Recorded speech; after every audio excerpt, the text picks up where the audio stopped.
So hello everyone, কেমন আছো তোমরা সবাই? আশা করছি তোমরা সবাই খুব ভালো আছো। আর আজকে তোমাদের একটা জিনিস দেখাচ্ছি, আসো দেখো। যারা আমার ভিডিও দেখো তারা তো জানো আমি এর আগে আম গাছে মুকুল হয়েছিল, তখন আমি দেখিয়েছিলাম তোমাদেরকে। আর তখন আমি বলেছিলাম যে আমাদের গাছে আম যখন পাকবে তখন আমি তোমাদের দেখাবো। তো ভিডিও আর করা হয়নি, ঠিক আছে? আজকে চলো তোমাদের দেখাই। এটা বড় হবে, এখনো বড় হয়নি। আর এগুলো হচ্ছে এখনো কাঁচা, এগুলো সবার লাস্টে পাকে, সবার আম খাওয়া হয়ে যায় আর তারপরে এগুলো পাকে।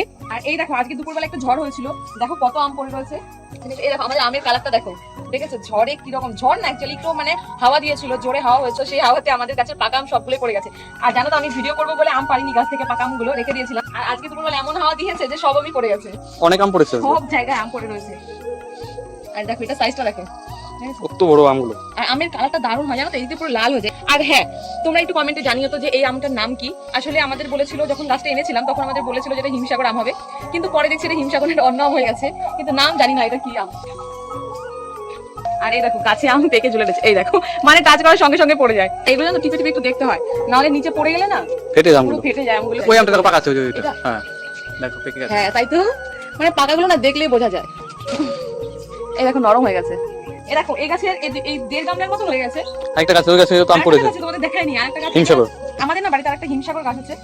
এবার এই গাছটার আম প্রথম হয়েছে। খেতে আমগুলো তো মিষ্টি, দারুণ সেন্ট। হিমসাগর আমগুলো তো হিমসাগর আমের সেন্টই আলাদা। গাছ পাকা আম সব। আম আছে নাকি? ওই একটা আম দেখা যাচ্ছে। ঠিক আছে, 3টে আমি পড়েছি, আর পরে নিচে এগুলো দেখি পেকেছে কিনা। কিন্তু একটু শক্ত শক্ত আছে, বুঝলে তো? আবার খেয়ে দেখবো যে কেমন খেতে। এই গাছের আমটা এখনো টেস্ট করে দেখিনি, তবে এটা দেখেছি, এটা অনেকবার খাওয়া হয়ে গেছে আমাদের। আমরা বাড়িতে 2জন মানুষ আর এত আম, কিন্তু এগুলো সবাইকে দেবো, মানে আশেপাশে যারা আছে তাদেরকে দেবো। আম কুড়িয়েছি বিকেল বেলা আর কাটছি এখন রাত্রেবেলা। কেন জানো? কারণ হচ্ছে আমাদের বাড়ি কুটুম এসেছিল, কুটুম বিকেল বেলাতে, তো তখন আর ভিডিও করতে পারিনি। তাদের কেটে কেটে দিল, তারা খেয়ে দিয়ে কেটে দেওয়া হয়েছে, তো তারা খেয়ে দিয়ে চলে গেছে। তারপরে আমরা এখন খাবো। আমাদের জন্য কাটছি। কাঁচ পাকা আম পেরে খাওয়ার মজাটাই আলাদা। আলাদা। দেখো কি সুন্দর কালার। এবার এটা কাটবো, এটা হচ্ছে হিমসাগর কাছের আম। তো এবার এটা কেটে দেখি এটার কালার কেমন। এখনো না, এই আমটা খাইনি। দেখো ভিতরে পেকে গেছে, দেখছো? ভিতরে পাকা, হ্যাঁ। বাইরে থেকে মনে হয় একটু শক্ত শক্ত, বাইরে ইয়েটা, আর ভিতরে একবারে নরম হয়ে গেছে। কি দারুণ। চলো এবার খেয়ে দেখো কেমন লাগছে খেতে। এটা আমাদের ওই গাছটার আম, নাম না জানা গাছের আম। খেয়ে দেখো একটু, না না তুমি একটু নাও, তুমি খাও, তারপরে খাচ্ছি আমি। কেমন খেতে পারো বলো? দারুণ দারুণ দারুণ মিষ্টি। টেস্ট করো